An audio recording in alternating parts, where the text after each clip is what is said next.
And welcome everybody to God's Views on Political News. I hope you're having a great day. We're so glad that you're here and joining us. And Bill, how are you? You know what? I am great. I got up this morning. Now, listen to this now. I got up this morning.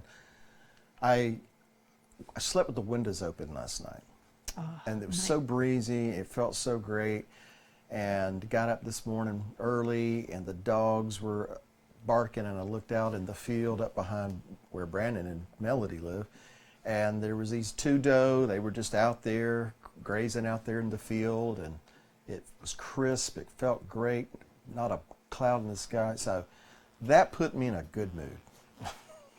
Very nice. Well, yesterday in inland in San Diego, we had temperatures in the about 100, 103. So, not my ideal summer, and it's not No. even summer yet. So, I think we're going to hit 79 or 80 today. So that's going to be about it. And for middle part of June in southeast Tennessee, that's as close as it gets to heaven. well, I wanted to let everybody know as they're coming in that we're going to be on vacation next week. So hopefully you won't miss us too much. Well, no, hopefully you will miss us a lot next week, so that when we come back, you'll be like, so glad you two are back. So everybody's going to go in their own different places, and everybody's going to have a great vacation. Where are you going for Uh, vacation, Susan? Or do you I know don't know. yet? I kind of know where I'm going to go. I just have to tell my husband today where we're going to go. Well, some of us, not me, but some of us that are involved with this little program here are going to go on their 1 year anniversary, and they're going to go take a cruise to the Caribbean. So that And that can is anybody really, guess who it is? let me think about that. Yeah, he was telling me that, and I'm like, I can't even believe that it's been a year already. That's scary to me. Well, yeah, it's been a year, so it flies by. So of It course flies by. now's the time, cruise, romantic setting, you know, grandpa, Yeah, no, I think you're going to be, outnumbered and outranked on that one. Yeah, So well, okay, maybe well, maybe someday. we do what we can. And I just wanted to let everybody know I'm not seeing the chat again. I have no idea. We're having problems with that each week for me, but I'm going to be looking at my phone and trying to get everybody over on Facebook and Periscope sort of at the same time. Um, I'm gonna see if I can pull it up real quick, but Everybody's saying that we will be missed next week, so that's great. I'm glad. I'm glad that we will. Glad to know that we'll be missed. Um, let's see. Let me go over to Facebook and say hello to everybody over there. I want to talk about start out with some breaking news that happened this morning.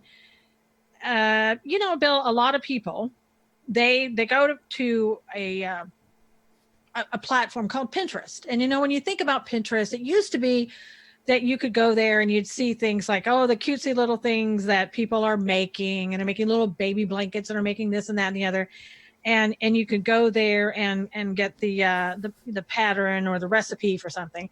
Well, Pinterest started turning into to something different. It turned into more of a the platform, a social media platform, like everything else. It's where everybody can go, and like Ben Shapiro and other people, to make their money. And it came out this morning. Project Veritas was another leak where there's a tech insider who basically gave all this information to Project Veritas that said, and I know this is going to shock everybody, but they're actually banning Christians over there on Pinterest. But you may not know they're banning you, but you're being banned. Have you heard about this? I have not. That's breaking news for me. That's breaking news for you. Well, basically, if you, let's say you type in the word Christian, you could be auto blocked. It could be that when you type that in, it doesn't complete your your transaction, so you never get to finding any Christians. You could maybe not have any notifications, no recommendations. They completely blacklisted and blocked a pro-life group that was called liveaction.org. they at first listed them as a pornographic site, if you can believe that. And they then after that, they've totally, from what I understand, the last word is they suspended them permanently. So, I mean, come on. And they have for different things, like if you're looking for Bible verses, they may have it under a sensitive terms list, so that when people see that, they look at that and it says, this is sensitive, this could be pornographic, you could have a message that tells you, that the content is something that you really don't want to read. They could remove the trending feeds on it. They could block emails or push notifications. They can do all kinds of things on there, so that you can't be connected with other Christians and other conservatives. Well, I guess probably the reason I haven't heard about it is because I don't do Pinterest or whatever you call it, but I think it's just another example of how there is this definite bias in these different companies that run all these social media platforms. I mean, that's kind of been in the news of late. We've always known it, and people have denied it, but it seems with every passing day, there's more and more evidence to substantiate the claim that there is a definite bias. There is this desire to, close the mouths and silence people who want to bring a different perspective into this world. Danielle over on Periscope is saying, it's not good. And, it isn't, because, we always talk about Christians. Are they going to be persecuted? When is that going to happen? This is a form of persecution. It really is. It denies you an ability to connect with other Christians and other like-minded people. It also impacts your ability to get the word of God out there, to get the gospel out to people.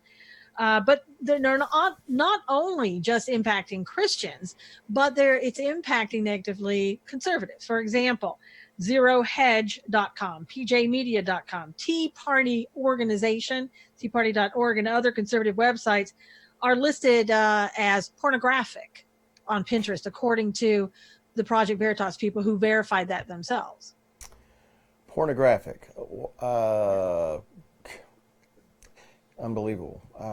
Because every once in a while, I've taken certain apps off of my phone because I took the weather. Well, I better not say which particular app. It had to do with the weather.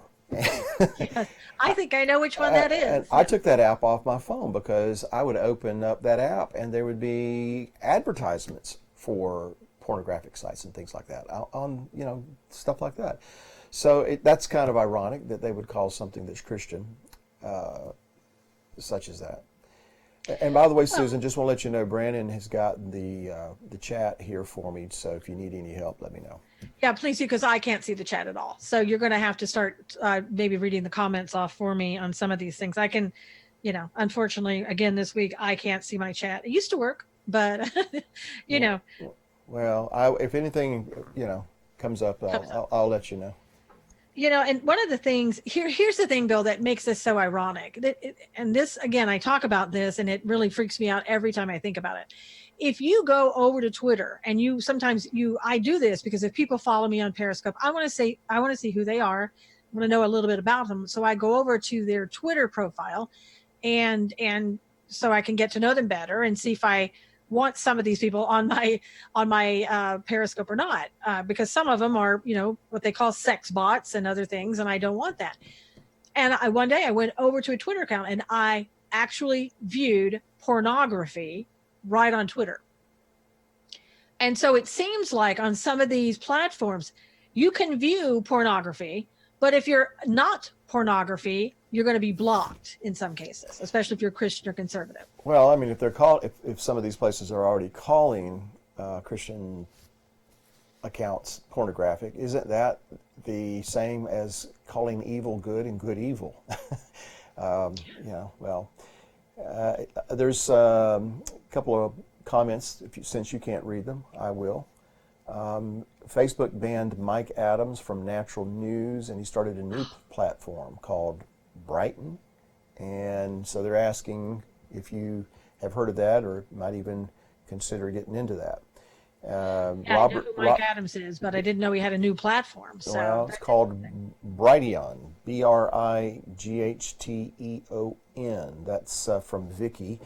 And then Robert said that he gets indecent attacks all the time on Twitter, has to block them. There's somebody talking about another alternative to Facebook. It's called USA Life. So there's obviously people are that are listening are having the same kind of issues that others are having. And then that USA.life, I have to tell you, I went there because I'd heard it was more of a Christian site. It was a pickup site for me.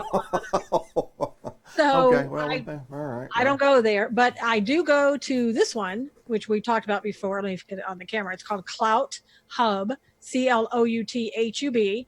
It is owned by a Christian. There's no censorship on there. Unless, pornography, I will tell you, pornography will be censored. But other things, they're not going to censor you. They're not going to censor you because you're liberal or conservative or anything else. So I really do like that app, and it seems to be where you can have a civilized conversation there, and you're not worrying about pornography. So and coming upon that. So check that out, Clout Hub, and you just download it on your app. The other thing that we need to talk about too is a lot of people know Steven Crowder. Now he's the type of guy, he's political, but he has some comedy in there too. And I don't know if he's still with, the Blaze. It was CRTV, right? And now it's the Blaze. And I think he may still be on their app. I'm not pretty certain he is. But he was demonetized on YouTube. And when you're somebody like Steven Crowder and you've got all of these people following you, this is how you make your money.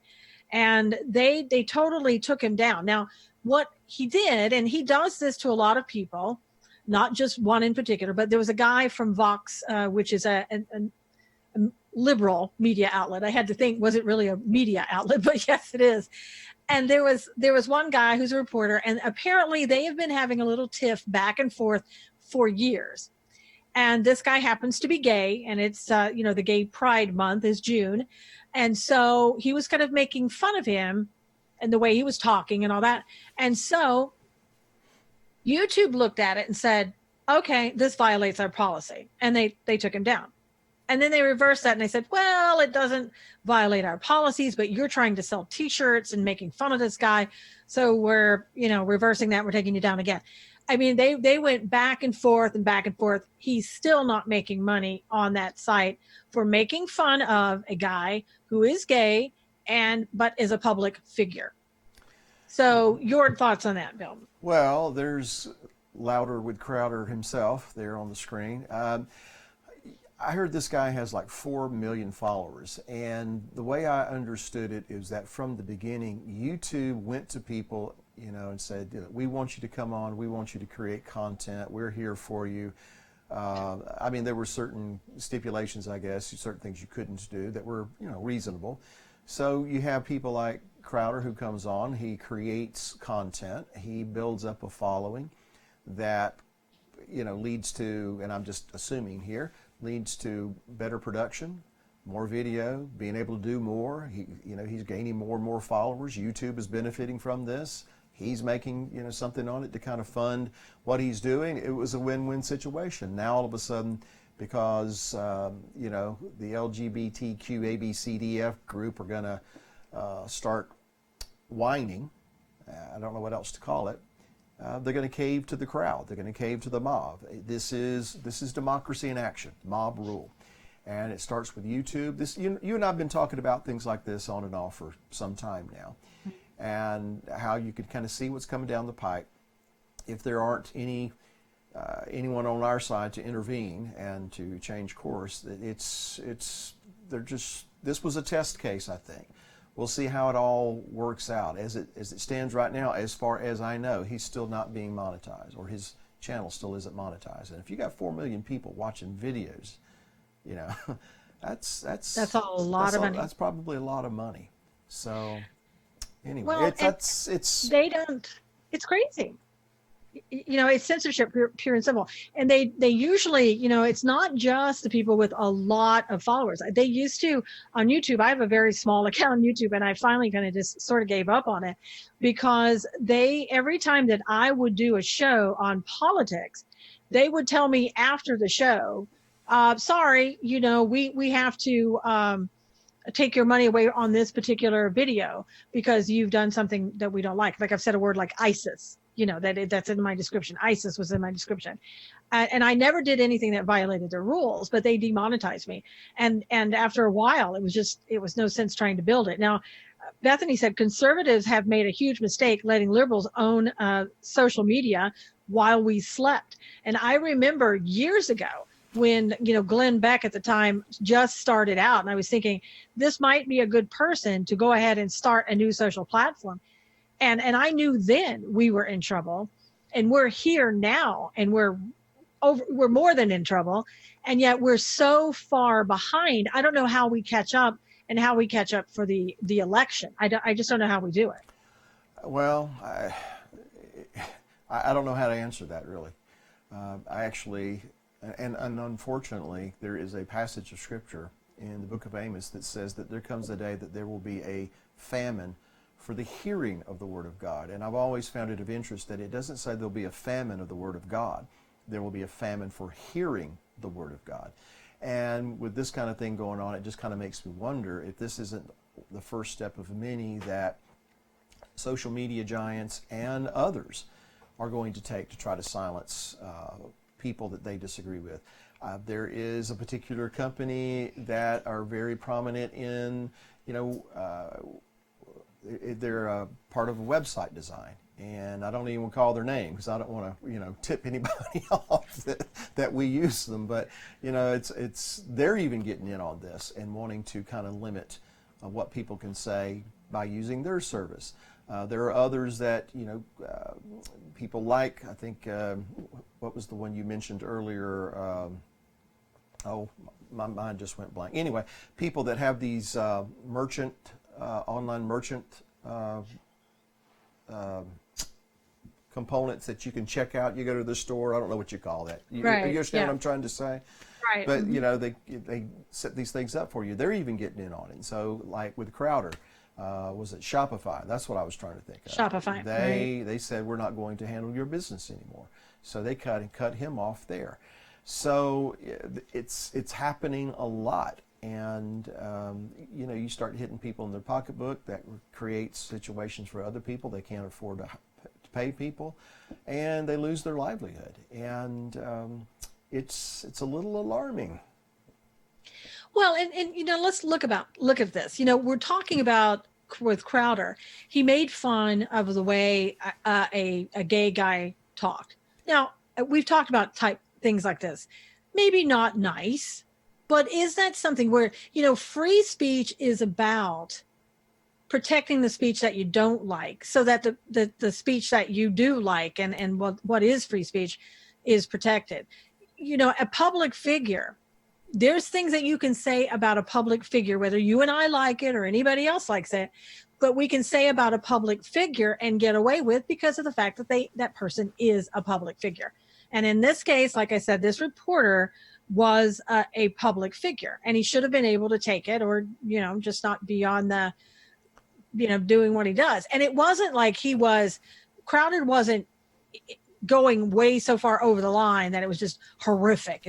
People would be shocked by what he was saying. Like I said, he was making fun of his movements or whatever. And he was referring to the fact that he is gay. But shouldn't we protect that speech? If you don't want to hear it, don't watch Steven Crowder. Don't support him. Right.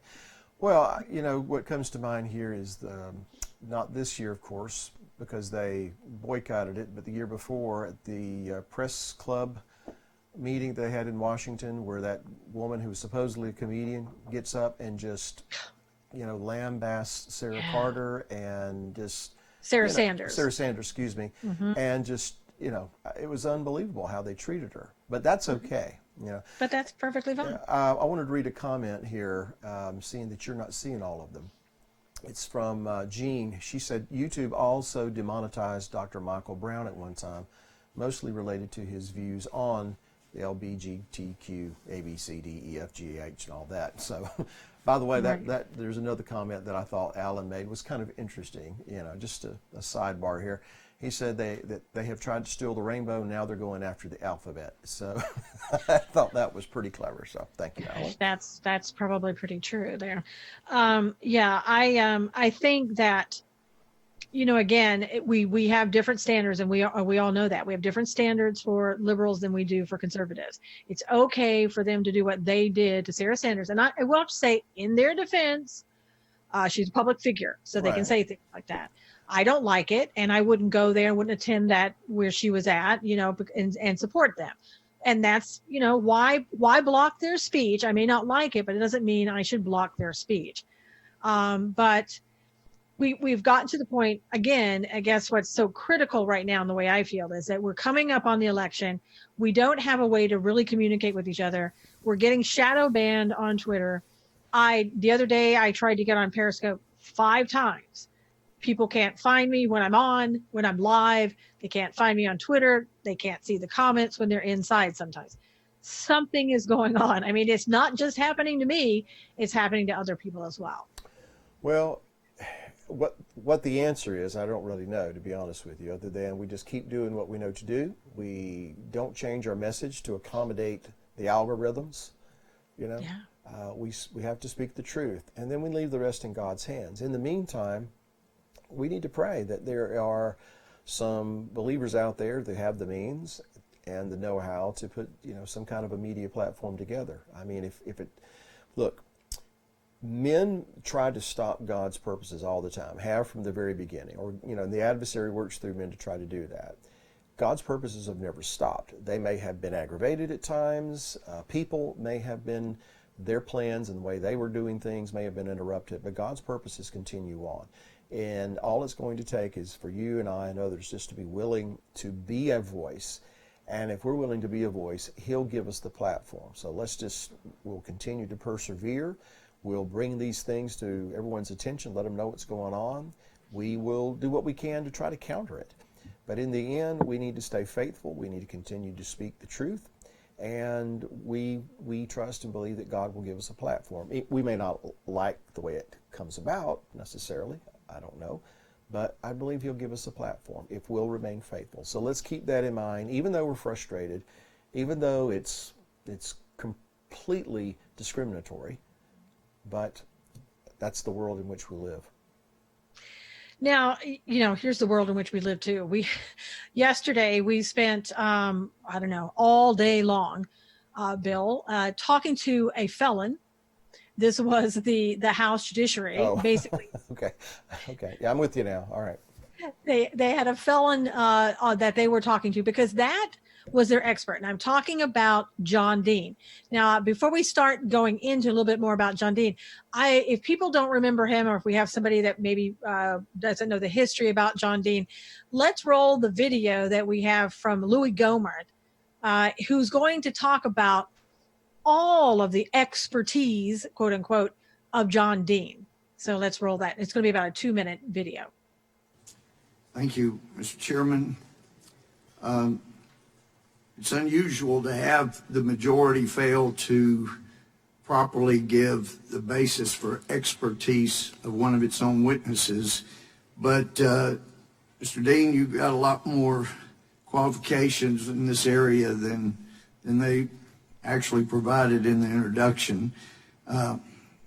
Back when New York Times was more accurate, they reported that in your case, John Sirica, the judge, read the formal charges regarding the conspiracy to thwart the investigation, and he read as follows, that you were suborning perjury, giving false statements and concealing evidence in the trial before Judge Sirica last winter of the men arrested in the break-in, offering clemency to the defendants, paying to keep the arrested men silent, asking the Federal Bureau of Investigation for information, attempting to get the CIA to provide money for the payments.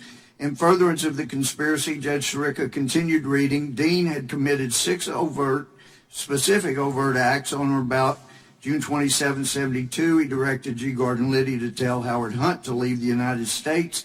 He asked General Vernon Walters, the deputy director of the CIA, whether the CIA could use covert funds to pay the bail and salary of those involved in the Watergate break-in.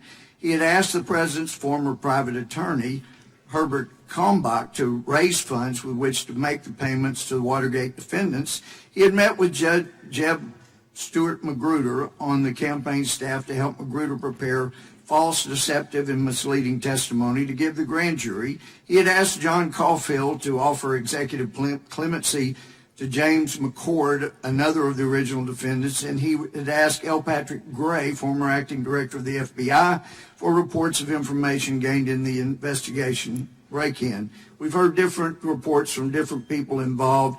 Magruder ended up saying, after different versions, that you're the one that ordered the break-in of the Watergate headquarters, and I see you shaking your head, but did you ever order or convey an order to break into the Democratic headquarters at Watergate Hotel? First of all,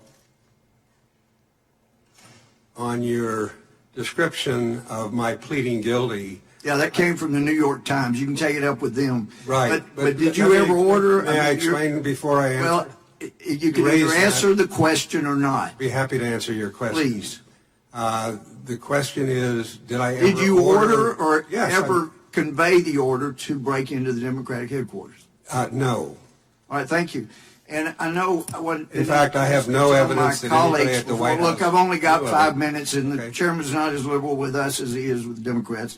But You know, I love it. yeah. Watching that though, I had flashbacks to 1974 as a kid, you know, and I'm home summer break and I'm wanting to watch, you know, Bugs Bunny, and all that's on the television is Watergate. And so John Dean was on there for I don't know how long. So I was just having flashbacks. I'm like, oh no, not him again. You know, it's amazing to me, and I'm starting to see some of the comments come up on Periscope and other places. So this is really good. I fixed it while we were doing that to see those. So please we want your comments, we want your questions. So keep them coming, keep them coming. It's amazing to me how Democrats, they can look at somebody and say, this is our expert. This is our wonderful expert, a guy who was a felon, who was a White House counsel, who was involved in everything that Nixon did wrong, right? Who told people, go out and break the law. Here's how you do it. And then he is given a pass because he turned state's evidence, if you will, on Nixon and everybody else. So he goes scot-free. He doesn't serve a day in prison. And so now he's working for CNN. He's getting paid with CNN. And you bring this guy into the House Judiciary Committee, supposed to be like, a sacred place as far as politics are concerned. And you have this guy sitting down and talking about what's right and what's wrong, how this Nixon, did the same thing that President Trump, it's all looking like the same thing. He's done this to other presidents too. This guy should be ashamed of himself, shouldn't be in front of the dog catcher's room, much less in the halls of the House Judiciary. And Brenda Liz says criminals can only count on criminals, I guess. I mean, this is just a mockery of everything that we stand for. Well, Susan, I wish you'd quit beating around the bush and just say what it is you want to say and just put it out there, okay? Because all of the ambiguity and the vagueness is just troubling. So, no, I agree with you. I mean, it's this whole thing is just a sham, and it's ridiculous. And I can only think that they're thinking, if we just keep this going somehow, some way, and keep people planting seeds of doubt in the minds of Americans, somehow or another, this is going to have the effect we want it to have in 2020. Now, I don't know, maybe they're right, but boy, I would sure hope that the majority of voters in this country are sick and tired of this stuff and are looking and seeing right through it. And based on some recent polls I've seen, and I know we don't base anything on polls, but it is interesting that more and more Americans who are polled seem to think that this nonsense needs to stop. And all the while, the president's numbers keep going up, up, and up. Now, Elijah Ministries are saying they have no shame. Linda said they have no shame.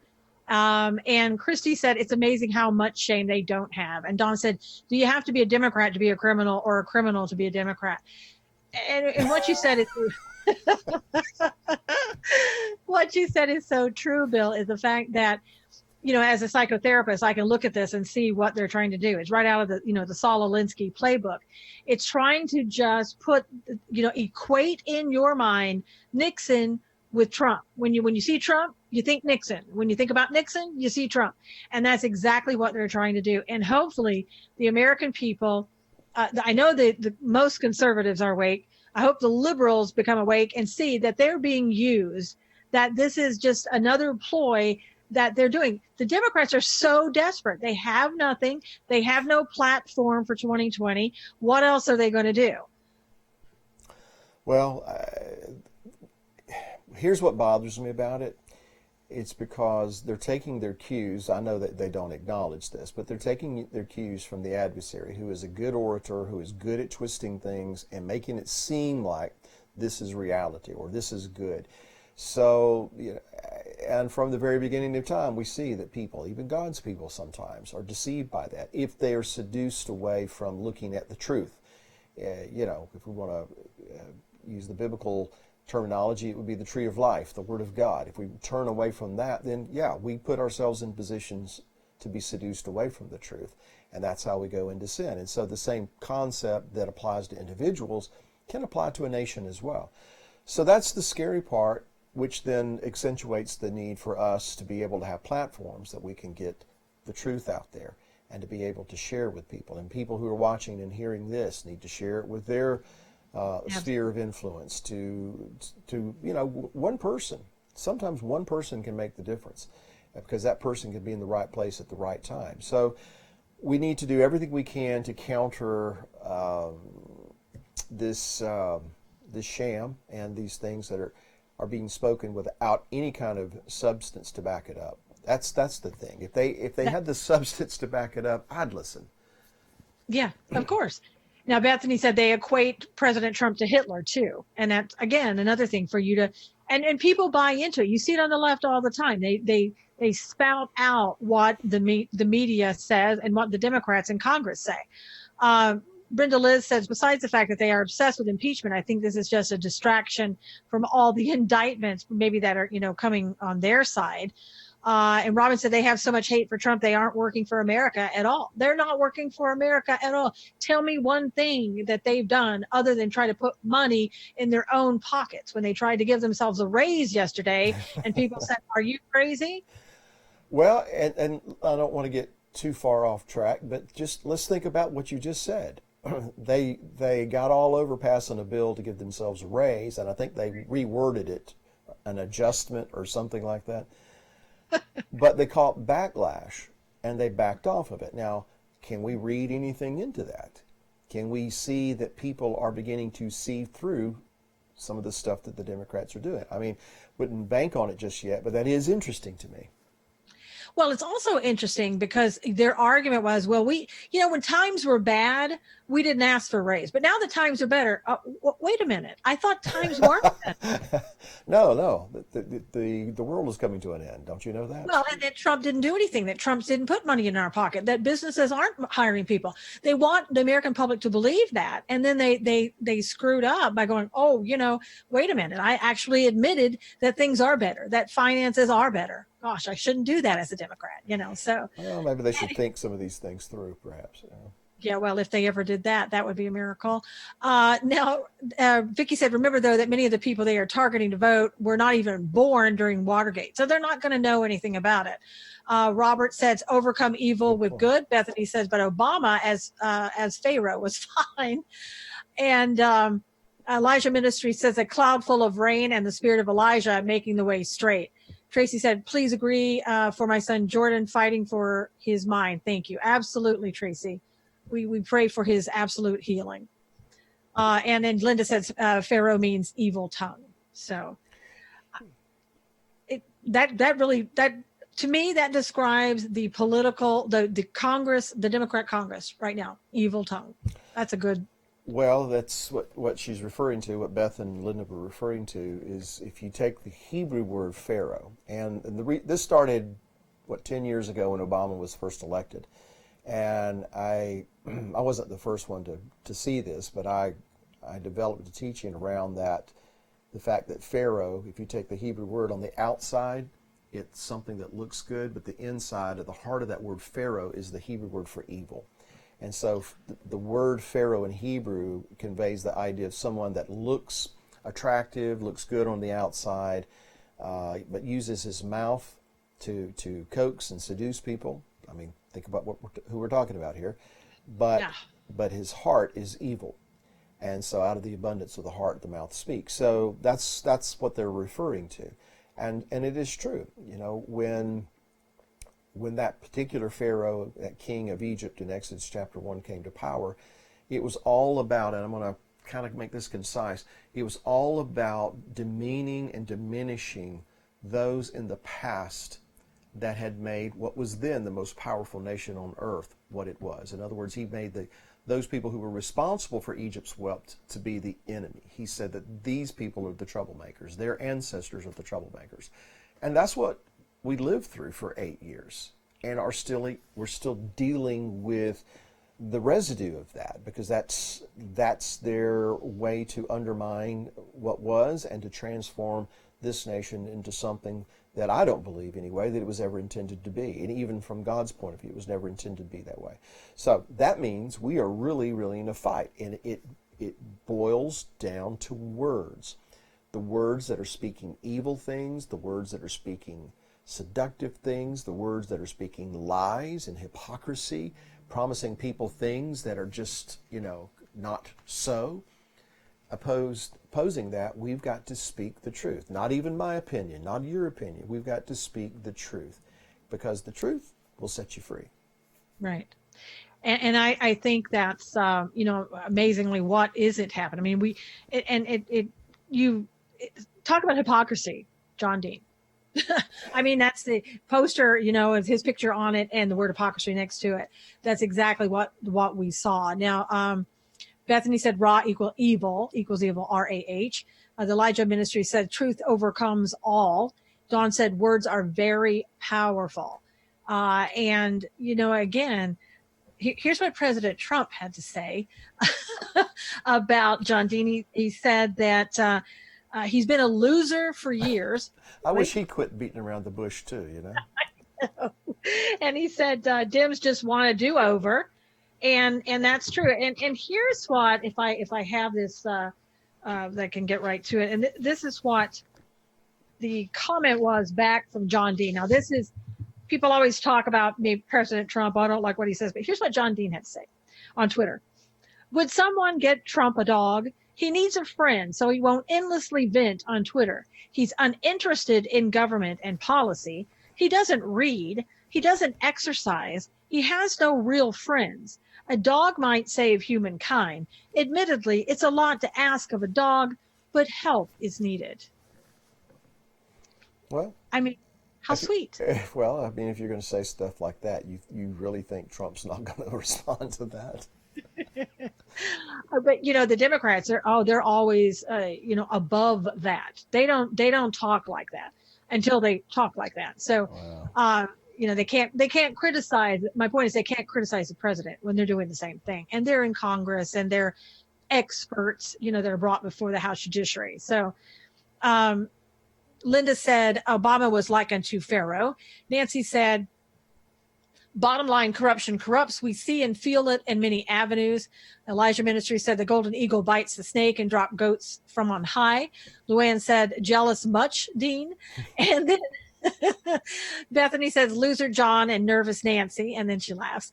And then Brenda Liz says, LOL, this old man sounds so childish. He's trying to remain relevant. He works at CNN. He gets paid by his relevancy, even though it was back from 1972. And I don't know. Well, yes, I do. I was going to say, I don't know why we hold in esteem those people who have committed felonies. I don't know if he repented or not, but have committed felonies, who call for the abortion of babies. why is that, Bill? And I know it's because where we are in the end times, but we hold those people in high regard these days. And those people who are living the Christian life, Judeo-Christian life, we don't hold them in high esteem anymore. The simple answer to it is, as humankind has always chosen death over life, they've always chosen curses over blessing. And the reason is because the things that lead to life and to blessing require for us to say no to our will, our agenda, our opinion, our ideas, our mindset, and we're just not willing to do that. So when we take that path, we end up esteeming people who are convicted felons or liars or cheats and things like that. And I know that there are guilty parties on the other side, as far as the Republican/conservative side. I get that. I understand that. But what we're here today doing is not to defend a party. We're not defending a political agenda, really. What we're here is to speak the truth as we know things and to proclaim those things that are biblically accurate and true, and those principles that are, I believe, that God is trying to give this country a chance to grasp again, to embrace again, and to go back to how things should be, could be, and were intended to be. So that's my thing in this. And so whether it's John Dean, who, I guess officially was a Republican back in the day when he worked for Nixon and all these other guys. But I think before anything, we should understand that, a lot of these politicians, not all, but a lot of these politicians get into politics because it can be very self-serving, which is the antithesis of everything that God calls people to be. Marlene said Christians and conservatives have been asleep at the wheel forever, unfortunately. True. This is true. And Brenda Liz says good is bad and bad is good. Elijah says ministry says truth is needed. Bethany says let's really create some content and organize a straight pride month complete with parades and posters. Yeah, I'm sure that would go over really well. I mean, because that's what people argue. You can't have a straight pride parade. You can only have a gay pride parade. Well, I'm very, very proud to be straight. Yeah, well, okay. We won't hold that against you then. Oh, I have a funny story to tell if we had the time. No, I better Sure, not. go ahead. No. I better not. I'll tell you later. Okay. So, one of the things, I don't know how people feel. I was kind of a little disappointed too that Barr kind of went along with Nadler. He's starting to turn over information that Nadler wanted as far as something that they could look at for obstruction. Because Bill, and I know this, the only thing that they want is to get this information so they can come up with something that they can go against this president and start impeachment before the campaign debates start. I mean, I feel confident. And then I wonder, when this was information that Trump had in the beginning had given executive privilege over and said you can't have this information. He's also told other people not to go and communicate with Nadler. Does that open that up? From a legal standpoint, that might open all of that up now that Barr has given over that information. We'll have to wait and see. Well, I haven't heard, and maybe you can correct me on this, but I haven't heard Trump address that issue just yet. So hasn't. Yeah. No. It'll just be interesting to see if he has anything to say about it. Well, and I want to talk about too. We have to address this because this keeps continually coming up, and that's our immigration issue. Things I think are happening at the border, Bill, that we're not really privy to. I've found some information by going to other sites outside of the United States. It's mostly how I'm getting information, but I think it's information that a lot of people need to know in America so that you will know, what exactly is going on. For example, you may have heard about this. I believe the mainstream media covered this for about 5 minutes. This was an ISIS defector who came from Trinidad with other people, and they were sent here by ISIS to plot to send terrorists into the United States through the border of Mexico to attack the financial system. Now, that to me sounds a lot like 9/11 and the purpose of 9/11 to attack our financial systems and to cripple the economy. And it sounds like from this guy, this is what we're doing again. And this is the person in question that we were just looking at there. So. Yes, and that was the ISIS defector that he said that basically when he refused to carry out the orders, he was tortured, he was waterboarded, he was starved, et cetera, et cetera. And what's is frightening is that he was specifically recruited to infiltrate the U.S. through the southern border of Mexico. And we continue to not look at the president looks at it the correct way, but we have the Democrats who continue to try to thwart this president's effort in getting money to build that wall.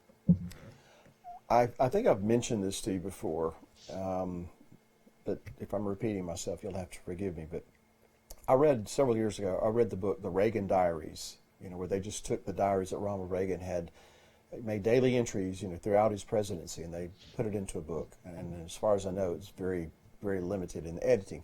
Anyway, in 1986, 33 years ago, Ronald Reagan made an entry where he had contacted or had a meeting with Bill Casey, who at that time was the head of the CIA, and had received intelligence that said that in 1986, people from Islamic countries, Islamists, terrorists, jihadists, were at that point coming across the southern border, infiltrating the United States.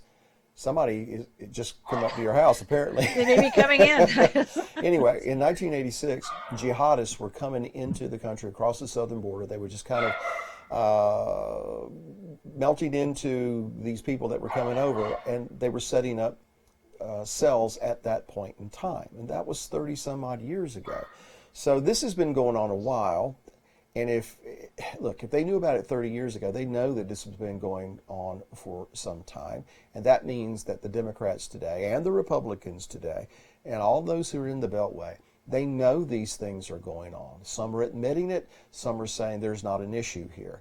I can't imagine why they would say there's not an issue other than they're blinded by their hatred for this president, and they're blinded by the fact that they can't get over the fact that, maybe I should put it this way, that she who shall not be mentioned didn't win the election in 2016, and that they really won't allow themselves to consider that there is a genuine threat that grows more and more dangerous with every passing day. And that's just one story. That's not even taking into account the different diseases that have been growing. There's this measles outbreak that's unlike anything we've had in decades, and typhoid. Why all of a sudden? And I know that some people will say it was racist to say or bigoted to say, but I can't help but wonder if it's tied to the fact that we have all these people coming not just from Central and South America, but now they're coming from the Congo, they're coming from Africa, they're coming from these other places. And we're on track to have over 1 million people coming to this country this year, because and they're mostly coming from Guatemala, Central America, because they're being told, come to America. They want you here. They want to give you a job. President was talking about that and addressing that too. Now, Kelly Calder says nothing that is hidden will stay that way. Pray for exposure and repentance. And I think we're seeing a lot of that happening. Sharon Teal said the tip of the iceberg, and it's frightening. Sue said that's exactly what I was wondering. And Linda said TB could be a problem. Yeah, a huge problem. And in LA, we've got bubonic plague. Okay. I don't know where that came from, other than it comes from typically being in a dirty environment with feces and all this other stuff. So we've got that problem too. We've got our own problems here domestically, and then new problems coming in. And I will have to say to Sharon, what I just read to you, you may think this is the tip of the iceberg, and I think you're right. Listen to what else is going on. Now, this is what I went outside into a foreign outlet and found out. This is about a person named Abdel Halim Asghar. Wow, I'm impressed. Can't get the right last name, Asghar. He recently served 11 years in prison for failing to testify to a grand jury about Hamas. Okay, if you're not testifying about Hamas, you probably have some connections with Hamas. I'm just assuming, and maybe I'm wrong, but it sounds to me like there's a reason that you don't want to testify against them. And here's another thing, Bill, that we don't know that's happening in our country. This same guy, Ashgar, was running a campaign against Yasser Arafat in 2005 from his home in Alexandria, Virginia.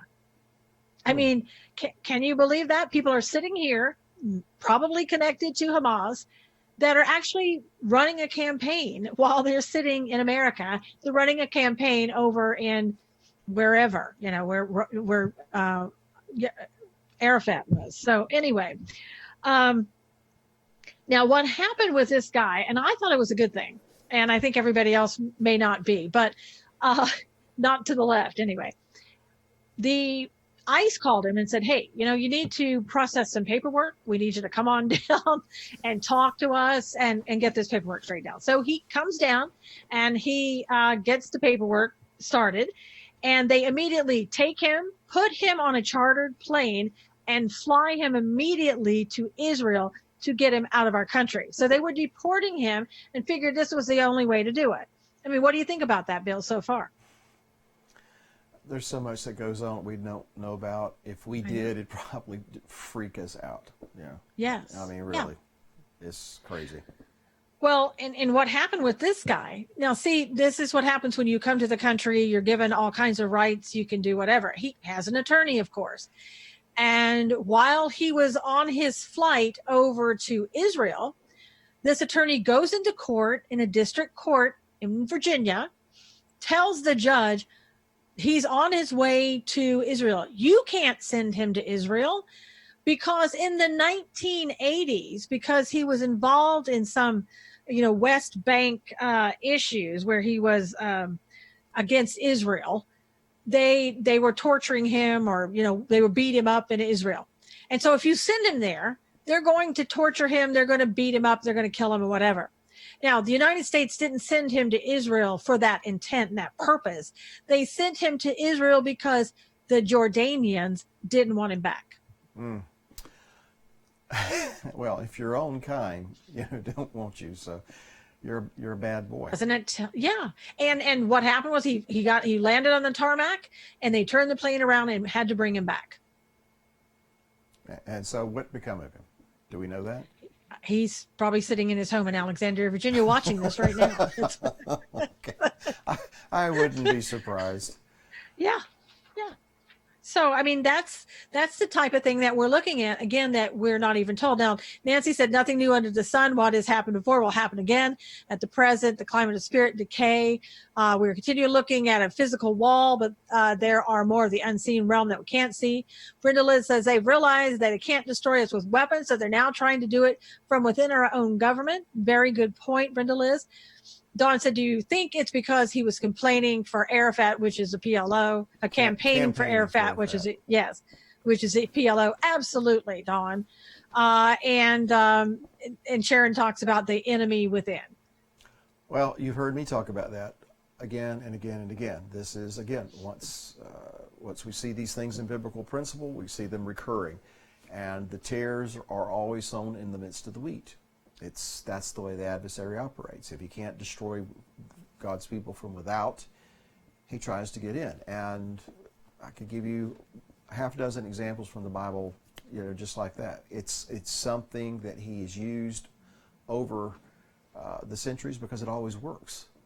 Because people have a tendency of letting their guard down. I think someone made that comment, that conservatives and believers have been asleep at the wheel for some time now. We've just kind of drifted off and gotten, focused on who's going to get off the island, and, who's going to win American Idol, and who the Bachelorette's going to be. And, we get so focused on those things, we don't pay attention to what's going on right under our nose. Some days I wish I could focus on those things and I didn't know what was really going on, because it gets really kind of scary.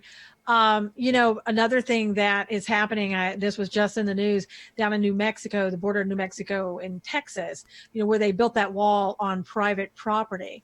The governor of New Mexico does not like a wall at all. She tried to get that wall stopped. This was private funding, private group on private property. So she tried to get it stopped. She couldn't get it stopped. They went ahead and they built the wall. They left a gate so that the Border Patrol could have access through it, go in and out. what happens was the ACLU didn't like it, didn't like the wall, didn't like the fact that it got built. They are now suing the Water Commission in New Mexico. They're also suing the BLM, Bureau of Land Management. The officials, after the suit was filed, the officials went into court.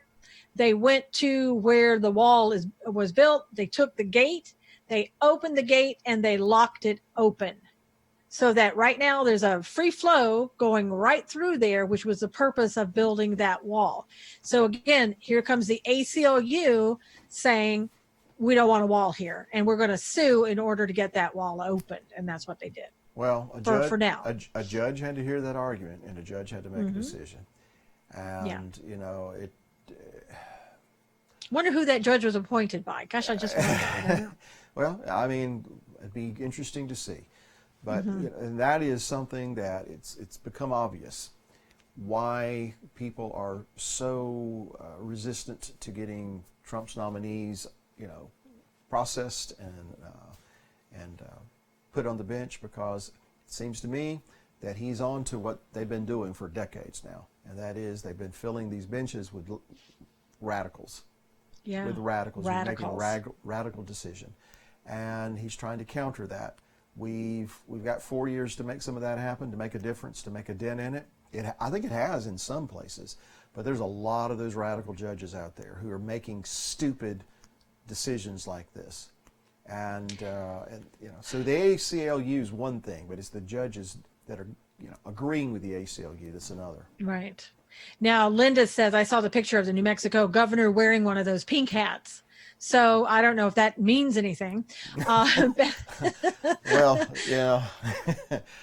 this is a family program, so exactly. We're not going to Bethany's comment. Can't comment on it. Bethany said we need to start with ousting these judges who think they are God and who are controlling everything. Absolutely, and we need to continue to back this president who is doing everything within his power to do the job that Congress will not do. I'm the one, well, I shouldn't say one, but one of the bright stars in this chaotic darkness that we're in is the fact that little by little, more and more of these Trump-appointed judges are being confirmed. They're getting on the bench. I hope that they're going to prove to be beneficial to common sense, biblical standard, Constitution, things that they're supposed to actually believe in. Yeah. Time will tell, but the judiciary has really done a number on this country. Now, Christy says, I wonder if the New Mexico governor is on El Chapo's payroll. I don't know. You know what? I have a friend in New Mexico who's very active in politics, and she'd have a lot to say about this governor. She has a lot to say about this governor. Yeah. It's a mess in New Mexico. It's a mess. You would think it's California. I mean, it equals California in the craziness coming out of New Mexico. And I don't know if she was raised in California, moved there or what, but something is really amiss. And it's just, more and more effort is being spent by the Democrats, including trying to stop the money coming from the Pentagon that the courts have already said that the president can use from the military in order to build the wall. They're trying to stop that. They're trying to stop anything and everything. And we were finding out more and more about, when these people are coming over like that, and they're paying between $3,000 and $10,000 to get over to the United States. Probably somebody's coming from Soros. It wouldn't surprise me. But the whole thing is a multi-billion dollar human trafficking is what we're doing here. This is what's going on, and people are being trafficked. People are being promised that they're being brought over, and they're not. People are told, just go this way. It's 2 miles to the border, and you find out it's 300 miles away. I mean, this is killing people that the Democrats say they want to protect. Well, it kind of makes you wonder if you and I know that there's human trafficking going on, if at the top levels of government they acknowledge that this is going on, and you have some of these high-profile Democrats wanting to stop wanting to allow these people to continue coming over the border, it makes you wonder, what do they have their fingers in? You know, Yes. where are they getting their millions from? You know, and why would they be so adamant to fight Trump at every turn on this when most everybody acknowledges we've got some really big problems coming over the border? You know, I'm not making an accusation. I'm just saying it makes one wonder, why would they resist something like that? Yeah, and why would Congress, I mean, this may be along the same lines maybe that you said it, why would Congress seemingly protect those people? Now, Nancy said, good program once again. Thank you for letting those of us that don't have a voice enjoy our time of refreshing. And hopefully soon and in our lifetime, we will all listen and obey the Father of Abraham, Isaac, and Jacob one day. Bethany said, I imagine folks on both sides of the border are being paid. And Dawn said, yes, you know, absolutely. So, yeah, there's a whole lot that needs to be exposed. God's continuing, and I have no doubt that God is going to expose what's going on. At this point, I'm choosing to believe, and there's a reason for this, biblically speaking, but I'm choosing to believe that it seems that these who are for wickedness are prevailing. They're fighting really, really hard, and they're just showing us who they are. I mean, we always knew, but now it's out in the open. You'd have to be foolish not to see what's going on here. So they're exposing themselves for the whole world to see, and everything they're doing, I personally believe that they're preparing their own noose, and I mean that metaphorically. Mm-hmm. But they're kind of preparing their own noose because God's given them enough line to hang themselves. And that's really what I believe is going on. And Bethany said we should have promised sanctions against Mexico as soon as the caravan formed, and how quickly that was all taken care of, and how, you know, getting 6,000, like the National Guard or whatever they call them in Mexico, down there to protect that border and to stop the people. You know that their people down there are getting paid, and that's why they continue to allow them to come across. And so Elizabeth said we're hanging by a thread, all the things we know and what we don't know. Esau is rising fast. And Bethany said perhaps God has allowed this to wake up sleeping conservatives. Let's push back God's way. And Nancy said exactly, Bill, just like Judas did. Yeah. So I know that we're all out of time. I don't know if there's anything else you want to say before we go. Well, you know, I just want to say thank you to everybody who joins us each week, and thank you for spreading the word. You know, share this program with as many people as you can, kind of help us continue to build the audience. I think little by little we see, you know, more and more people are coming on listening to the program, and I know that I'm getting feedback. I'm sure you are as well. So we really appreciate that. And even though we'll be 2 weeks before we see you again, please make sure that you keep us in your thoughts and prayers. Don't forget us. So anyway, thank you, everybody. About me. No, I'm not going to sing. I'm sorry. Okay. All right. Until not next Tuesday, but the Tuesday after. We'll see you then. Take care. God bless you. Take care. All right. Bye-bye.